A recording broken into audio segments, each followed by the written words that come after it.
Welcome back to Inside. I'm here with SueAnn Reynolds from Family Life Care. We were talking yesterday about some of the statistics, some things that were released from 2017 about the length of hospice care and how it's gotten shorter. And that's not a good thing, because it really changes how the quality of care, how you can provide care, because you need that relationship when you are providing hospice care. It makes all the sense in the world. So what can we do to increase the length of hospice care? Well, one thing, first I'm going to talk about from a provider standpoint. And I'm talking about healthcare providers, you know, nursing facilities, hospitals, home cares, doctors, and hospice providers too.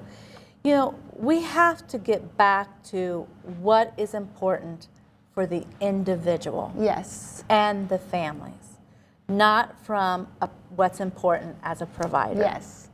We need to get back to that. And then from there, asking the patient and the family, what are your goals of care? Because if we would ask that simple question, then that would help us to really determine if they're ready to focus more on comfort care, then that helps us to really develop a better plan. Right. And what direction to move forward.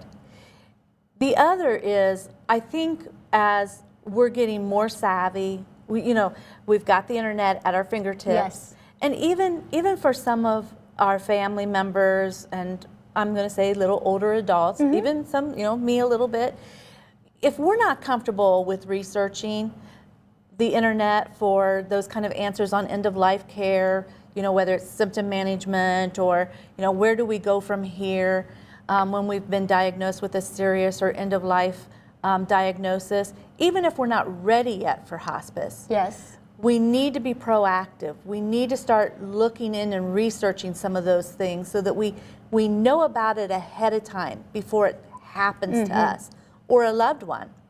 And so we need to start researching so we can be an advocate for ourselves or our loved one. So instead of somebody else directing our care, we're directing our care. And I think that's important. And nowadays there's programs that, for like even a hospice, for our program, our website, we have information and resources out there that's beyond just hospice. Right. It's got information about caregiving and serious illness and chronic illnesses.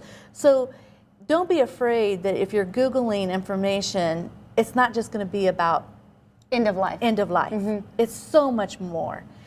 And we need to be an advocate and be able to speak out for ourselves and for our loved ones. You're not being pushy. No. I think sometimes people feel like they can't because that's being pushy. You're not. It's important that you do that. Right, right. Because I think what happens is if we don't, then we're letting someone else direct our care, and then this is what gets us into the crisis situation at the end.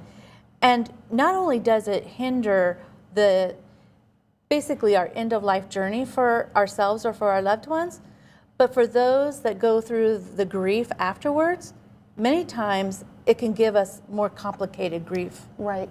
And we don't want that. There's no reason for that. No. No reason at all. No. If you are ready to start discussing this, if you're in need of hospice care or palliative care, all you have to do is call Family Life Care. They're ready to talk to you about it, walk you through that.